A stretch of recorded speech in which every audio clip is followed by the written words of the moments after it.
Hello, this is Microphone Media. Please like, subscribe, and share. Thank you.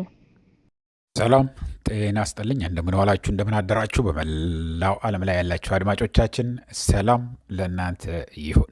ይህ ማይክሮፎን ሚዲያ ቁጥር 2 ነው። ለማይክሮፎን ሚዲያ ቁጥር 2 አዳዲስ የሆናችሁ ደግሞ እንኳን ደህና መጣችሁ እያልን የሁል ጊዜ አድማጮች የቤተሰባችን አካል ሆናችሁ እንድትቀጥሉ አዲስ ቻናላችን ነው። አድማጮቻችን በአማርኛ ወደ እናንተ የምንመጣበትና ሰብስክራይብ ያላደረጋችሁ ሰብስክራይብ አድርጉ። ላይክ እና ሼር በማድረግ ደግሞ እንድታበረታቱት እንጠይቃችኋለን። ሌላ ይሄንን አድርጉልን ይሄንን ስጡን አንልም።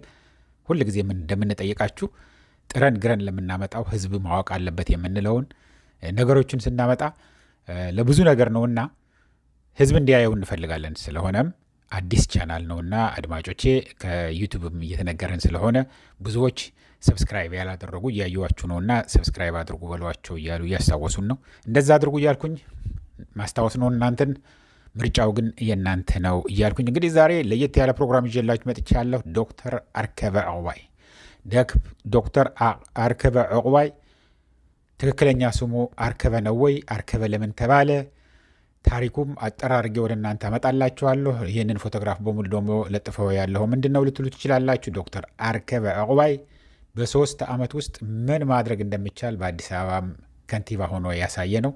አጠራጠር አድርጌ ወደ እናንተ አመጣለሁ። በእናቶች፣ በስራ አጦች፣ አካል ጉዳተኞች ብዙ ነገሮችን የሚስታወስ ነውና ዶክተር አርከበ ዕቁባይ አሁን ሴት ነው ያለው? ምንስ ነው የተማረው?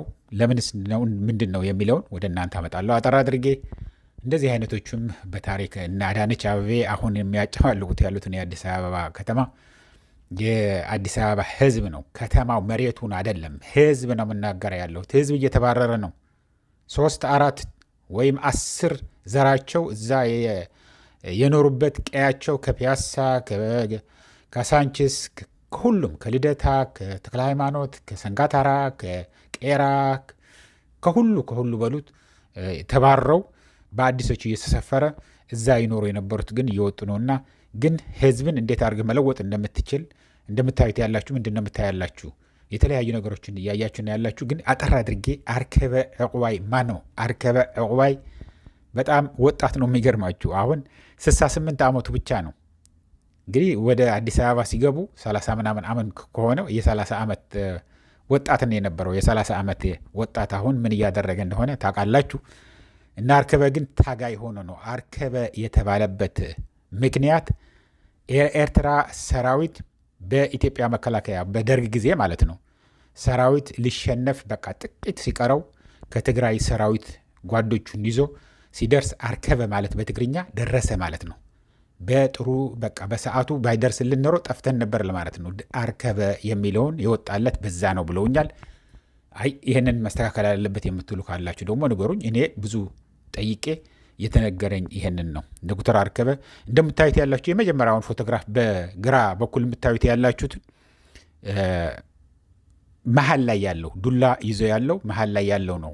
በ17 ዓመቱ ትግል ውስጥ እያለ እንደዛ አይነት ወጣት ነበረ ዶክተር አርከበ ዕቁባይ እና በ17 ዓመቱንም ወጣት ሆኖ ወደ ትግሉ ወደ 17 ዓመት ትግሉ የተቀላቀለ ወጣት ነበር።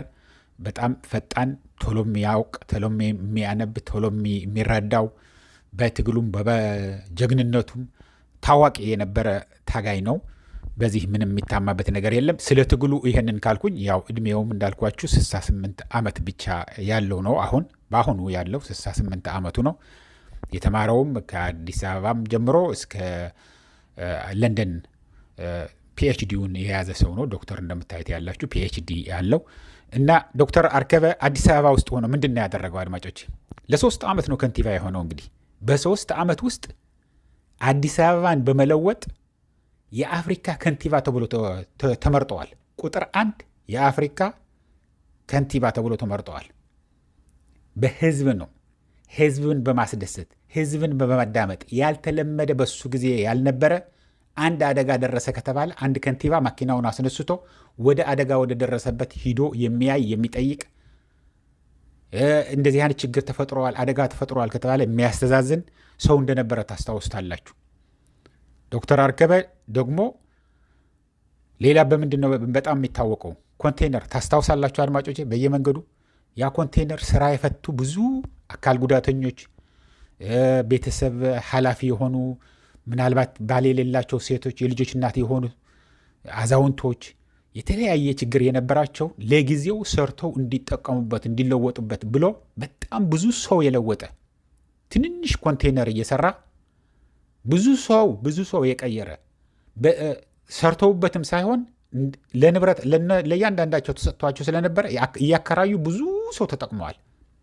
ያቺ የደረሰቻቸውን እነሱ መስራት ካልቻሉበት አቅም ከሌላቸው ያከራዩና የገቢ ምንጭ ፈጠረላቸው። ስለዚህ በዛ በጣም የሚስታወስ በጣም የተወደደ ምርጫ 97 ታስታውስ እንደሆነ አድማጮቼ የኢህአደግ ማንም አልተመረጠም።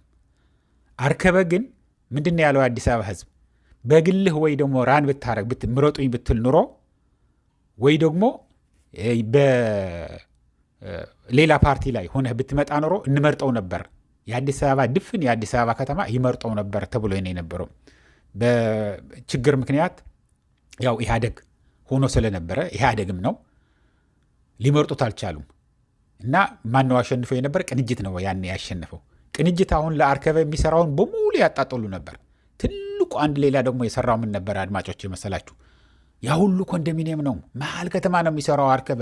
ዳር ሂዶ ኑና ወደዛ ሄዳችሁ ኑሮ አይደለም ይኖሩበት የነበረ ተክለ ሃይማኖት አካባቢ ይሁን ልደታ አካባቢ ይሁን ካሳንቺስም ይሁን በተለያየ በሚኖሩበት በአካባቢያቸው እድራቸው፣ ማህበረሰባቸው፣ የለመዱትን ጎረቤቶቻቸው ባሉበት ኮንዶሚኒየም እየሰራ መስጠት የጀመረ በብዙ እናቶች አይሆንም ይሄ ፈራሽ ነው ምን አቅም አለውና ነው የኢትዮጵያ ህዝብ ኮንዶሚኒየም ፎቅ ላይ ተንጠልጥሎ ሊኖር ነው ወይ ምናምን ታስታውሳላችሁ። በቅንጅት ጊዜ ምርጫ 97 ያልተባለ ያልጠቆረ የለም ስለ ኮንዶሚኒየም። እንደ ኮንዶሚኒየም ግን በሚሊዮኖች የሚቆጠሩ እናቶች ምንም ነገር ያልነበራቸው አነስተኛና የድሃ የተባሉትን በሞተ ዋጋ ጨርሶ አስረክቦ ሚሊዮነሮች ያደረገ ነው። እነሱ ወላጆቹን ብቻ የመጀመሪያዎቹን ብቻ አይደለም የልጅ ልጆቻቸው ድረስ አሁን ሚሊዮነሮች ሆነው ያሉ። ምክንያቱም የሚሸጡት አሁን ሚሊዮኖች ነው ሊሸጡት የሚችሉት። ኢቭን ስቱዲዮዋ አንዷን ክፍል 3-4 ሚሊዮን ከዛ በላይም ነው የምትሸጠው። ክራይም በጣም በብዙ ሺህ 30-40 ሺህ እየተከራየ ነው የሚኖሩት ያሉት አከራይተው ይኖራሉ። እና ብዙዎቹን እኔ ትዝ የሚለኝ መለስ የሞተ ጊዜ እዛ ቤተ መንግስት ለማስተዛዘን ሂደን እዛ ነበረና በጣም ሲያመሰግኑት ትዝ ይለኛል። በጣም ያመሰግኑት ነበር። እናንተ እኮ ናችሁ መለስና አንተ ናችሁ ባለ ንብረት ያደረጋችሁን፣ ከጎደና አንስታችሁ እኮ ባለ ፎቅ ባለ ይሄ ሞደርን የሆነ ዘመናዊ የሆነ አኗኗር እንድንኖር ያደረጋችሁን፣ ከጭስ ወጥተን ሁሉንም ነገር ተሟልቶ እንድንኖር ያደረጋችሁን እኮ እናንተ ናችሁ እያሉ ሲያመሰግኑት እናቶች ትዝ ይለኛል። ምክንያቱም የአዲስ አበባ ያኔ የምታውቁትን ታውቁታላችሁ። እና ሚሊዮኖች ይሄ ሁሉ ኮንዶሚኒየም አዲስ አበባ የምታዩት ያላችሁት አይሆንም ተብሎ ይሄ በሚሊዮኖች የሚቆጠር ደግሞ ስራ ተፈጠረ። በሚሊዮኖች የሚቆጠር አዲስ አበባ ያጥለቀለቀችው 3-4 እጥፍ ህዝብ የሚኖርባት የሆነችው በኮንዶሚኒየም ስራ ነው። ምክንያቱም በጣም ብዙ ሰራተኛ ነው ኮንስትራክሽን የሚያስፈልገው። በጣም ብዙ ስራ ተፈጠረ። በጣም ብዙ ኩብልስቶን የሚሰራ እንጨት የሚሰራ ቧንቧ የሚገጥም ምን ቆርቆሮ የሚመጣ ሁሉንም ነገር ያ ሁሉ ሲሰራ ደግሞ ምን ሆነ? የሲሚንቶ እጥረት ተፈጠረ። እሱንም ራሱ ኢምፖርት አስደረገ። ከፓኪስታን ኢምፖርት አስደርጎ ሲሚንቶ ብረት አስመጥቶ ሁሉንም ነገር በአጭር ጊዜ ውስጥ ኮንዶሚኒየሞች ተሰርተው ያስረከበ ሰው ነው ስለ ኮንዶሚኒየም። ከዛ ቀጥሎ ቶሎ እያልኩ ልሂድላችሁና አድማጮቼ የኩብልስቶን ነው።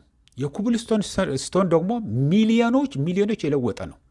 በጣም በከፍተኛ ወጪ ይሰራ የነበረ የኢትዮጵያ መንገዶች አሁን ምን አደረጋቸው? አንዲት የውጭ ምንዛሬ ሳትወጣባት ልትሰራ የምትችል ጀርመን ሄደና ከጀርመን አይቶ ይህንን ከጀርመን የነበረ የጀርመን መንግስት እርዳታ ለኢትዮጵያ የሚሰጠውን ዩኒቨርሲቲ ገብተን እናስተምር ምናምን ነበር የሚሉት። ኖ ይህንን አስተምሩን አላቸው። ይሄ ኩብልስቶን እንዴት እንደሚሰራ አስተምሩን። ኦኬ ዩኒቨርሲቲ ሰዎችን ምረጡና የተወሰኑችን ትሬን እናድርግ አሉት። ኖ መመረጥ የለበትም፣ ኑና በተግባር አሳዩን፣ በተግባር እየተሰራበት አሳዩን ብሎ የመጀመሪያው እንዳውም የተሰራው የሚገርማችሁ እነሱን ካግባባ በኋላ የተሰራው አዳማ ውስጥ ነው የተሞከረው። አዳማ አደባባይ ያለች እዛ አደባባይ ላይ ነው የተጀመረችው። ጀርመኖቹ ቆመው አስጠርበው እንዴት እንደሚገጠም አሳዩ። ከዛ በኋላ በሚሊዮኖች የሚቆጠሩ ድንጋይ የሚቆፍሩ፣ ድንጋይ የሚጭኑ፣ ድንጋይ የሚያመላልሱ፣ ድንጋይ የሚጠርቡ፣ ድንጋይ የሚያነጥፉ፣ አሸዋ የሚያመጡ፣ መኪና የሚያከራዩ፣ በዛ ሁሉ የተያያዘ ሚሊዮኖች ስራ እንዲያገኙ ያደረገ ሰው ነው በኮብልስቶን። ከዛ በኋላ ደግሞ የአዲስ አበባ ህዝብ እንደዛ በጣም እያመሰገነው እያለ ለምን እንደሆነ አናቅም ከአዲስ አበባ ተነሳና የኢንዱስትሪ ፓርክ ደግሞ ያ ሁሉ መታየት ያለችው ሐዋሳ በሉ በየቦታው መቀሌ፣ ባህር ዳር ሁሉንም ያለ አዳማ ያለው በሙሉ ኮንዶሚኒየም ከቻይኖቹ ጋር ሆኖ ያሰራው እሱ ነው። በሄደበት ቦታ ሰክሰስፉል የሚሆን ነው። አሁን ታዲያ ለምንድን ነው አርከበ ዕቁባይ ለምንድን ነው ዛሬ ያመጣው ልትሉ ትችላላችሁ። የት ነው ያለው ነው? አርከበ እውነት ለመናገር የማይመሰገን የኢትዮጵያ ፖለቲካ ሰዎች ጀግና እንደ አርከበ ቶሎ የሚለው የሚሰራ ከቴክኖሎጂ ጋር የሚግባባ የውጩን አሰራር አንብቦ በቃ ከኛ ሊበልጥ ይችላል ካሉት ወደማይታይባት ቦታ ላይ ነው የሚሰውሩት። ስለሚበልጥ ቻሌንጅ ስለሚያደርግ ወደማይታይበት ነው። እና ዶክተር አርከበ ዕቁባይ እኔ ከአንድም ሁለት ጊዜ ስብሰባ ተጠርቶ ስብሰባ ውስጥ ተገናኝተን ነበር። የዲያስፖራ የተማሩ የትግራይ ተወላጆች ተብሎ እና አንድ ጊዜ ውሃ ልማት እዛ ብሔራዊ ቲያትር አካባቢ ያለው አዳራሽ መንገድ ትራንስፖርት ማለት ነው። መንገድ ትራንስፖርት በትክክል እዛ ተሰብስቦን ነበር እና በቅርብ አነጋግሬው ነበር። ሌላ ቦታም እንደዚሁ ስብሰባ ላይ ተገናኝተን ነበረ። በጣም ትሁት፣ አንደበተ ርቱዕ ጀግና ነው እና አርከበ ሌላ ቦታ ላይ ይደርሳል ነበር ምነው እንደ ስሙ ይደርሳል የሚል ነበር። ኤርትራኖች አርከበ እንዳሉት ለኢትዮጵያ ብልጽግናም ይደርሳል ብዬ ነበር። የአሁኑ ብልጽግና የና አብይ አህመድ ሳይሆን እና አርከበ እንደዚህ አይነት ፈጥረው ህዝብን የሚያሻሽሉ እያሉ አሁን እና አዳነች አቤቤና አብይ አህመድ መጥተው ምን እየሰሩ እንደሆነ ራሳችሁ አገናዝቡት። የአዲስ አበባ ህዝብ በተለይ እንዲያየው አድማጮቼ ይሄ ላይክ አድርጉት። ምክንያቱም ዶክተር አርከበ እኔ በዚህ በአጭር ጊዜ ውስጥ ስለሱ አውርቼ ሊጨርሰው አልችልም። ትንሽ በቃ ያለችን አጠራጠር እያደረግን ስለምናቀርበው ያለችውን ላሰማችሁ ብዬ ነው የመጣሁት። እንግዲህ ዶክተር አርከበ ካለህ ማይክሮፎን ሚዲያ ደግሞ የምትከታተል ከሆነ አለሁ በለን ኢንተርቪው ብትሰጠን በተለይ በጣም ደስ ይለኝ ነበር እያልኩኝ ለአሁኑ እዚህ ይበቃኛል። እስከሚቀጥለው ጊዜ ድረስ እንደዚሁ ደግሞ የሌሎችንም ይዘን እንመጣለን። ዜናዎቹን፣ ትኩሶቹን፣ አሁን ያለውን ሁኔታም ከረንት አፌርም እናመጣላችኋለን። ይሄ አዲሱ ቻናል ግን ምንድን ነው የምታደርጉት? ሰብስክራይብ አድርጉ፣ የደወል ምልክቷን ተጫኑ፣ ላይክ እና ሼርም አድርጉ እያልኩኝ እንድታበረታቱን ጠይቃችኋለሁ። እስከሚቀጥለው ጊዜ ድረስ ሰላም፣ ደህና ዋሉ፣ ደህና ደሩ። ቻው